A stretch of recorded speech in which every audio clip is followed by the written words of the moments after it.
Salut à tous, bienvenue dans une nouvelle vidéo discutant d'exercices sous-cotés, que je vois très peu de monde faire à la salle et qui sont pourtant excellents et que je te conseille fortement de tester et de mettre dans ton programme. Aujourd'hui, on va parler des hyperextensions, aussi appelées extensions du dos.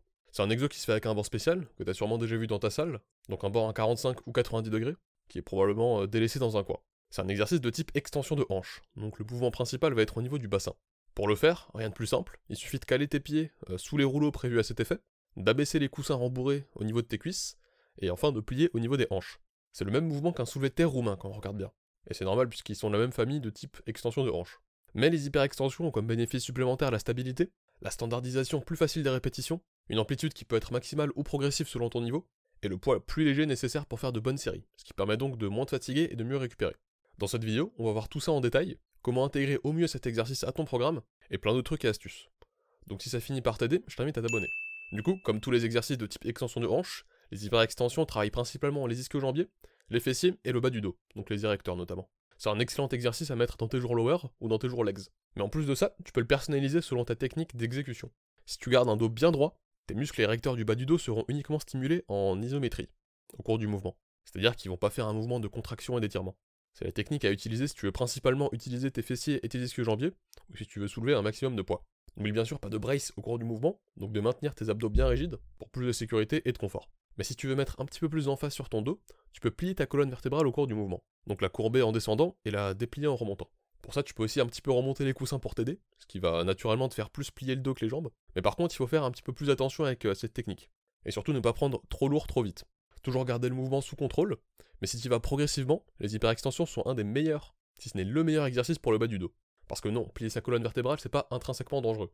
C'est un mouvement naturel, et il faut y aller à son rythme comme tous les autres. Mais du coup, c'est aussi un très bon exercice de réhabilitation si t'as des problèmes dans la zone.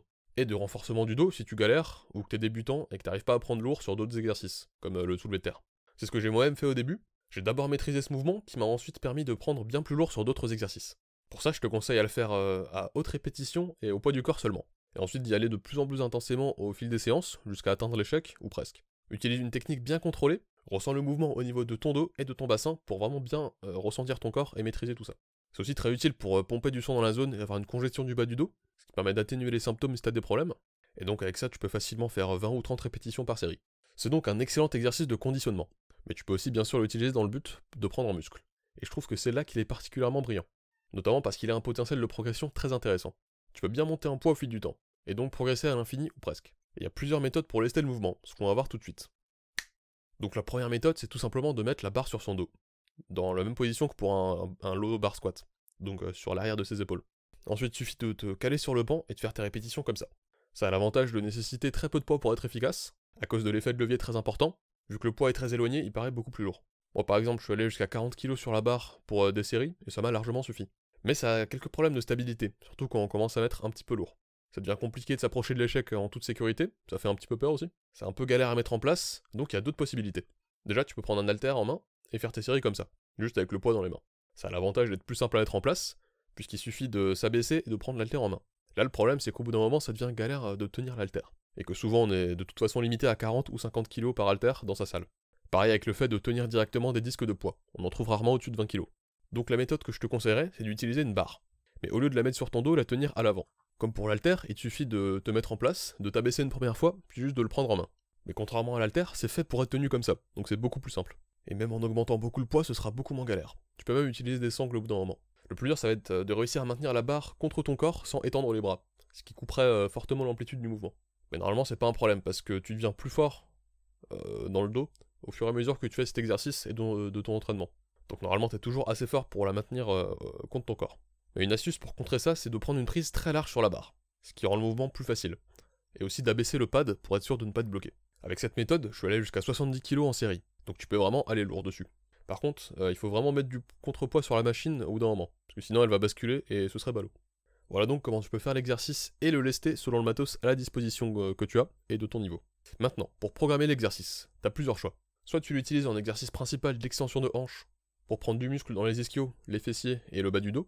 Soit tu peux en faire un complément au soulevé de terre pour accumuler plus de volume dans ce type de mouvement, sans trop te fatiguer, ce qui te permet donc d'en accumuler plus au total.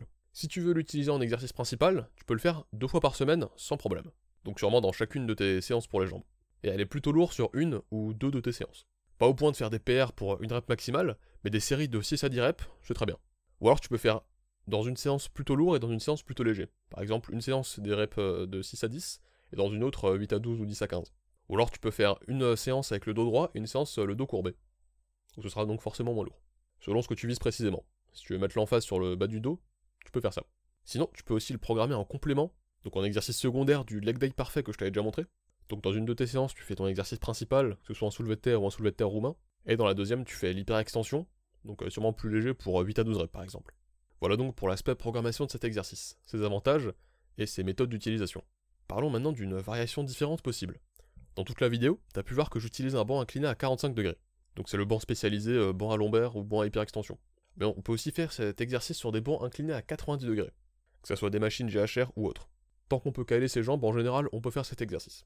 J'ai jamais testé moi-même, parce que j'ai jamais eu accès à une machine pour le faire, mais c'est aussi une très bonne variation.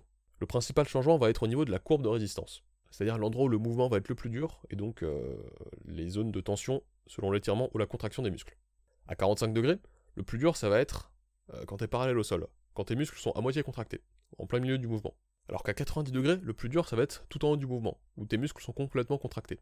C'est donc une variation à plus forte tension de contraction, ce qui a ses avantages. Si tu as accès aux deux, tu peux faire une séance sur deux sur chaque inclinaison, ce qui offre une bonne variation pour le mouvement. Et enfin, un dernier aspect dont je voulais parler, c'est le banc à lombaire lui-même. C'est un équipement très intéressant qui permet non seulement de faire cet exercice que je considère crucial pour la longévité, mais aussi d'autres exos, notamment pour les abdos et les obliques, tout en étant pas très cher et prenant pas trop de place. Donc à tous ceux qui ont un home gym, je conseille fortement d'en prendre un. Perso, c'est ce que j'ai pris en premier après un banc et un rack. J'ai pas de conseils de marque précise, vis juste ce qui te paraît stable, safe, et avec un poids maximal plutôt élevé. Potentiellement, tu peux aussi trouver de bonnes affaires d'occasion aussi, mais pour ça, je te redirige vers ma vidéo sur comment trouver des bonnes affaires et du matos pas cher. Et voilà pour cette petite présentation de cet excellent exercice que je t'invite fortement à essayer pour toi-même. J'espère que cette vidéo a pu t'aider dans ton parcours. Si c'est le cas, abonne-toi et partage la chaîne, et mets un like, pour m'aider à faire plus de vidéos, et donc t'aider à la poursuite de tes objectifs à la salle. Si t'as une quelconque question ou suggestion, n'hésite pas à la mettre aux commentaires. Et sinon, merci d'avoir regardé, c'était Soub, et à la prochaine.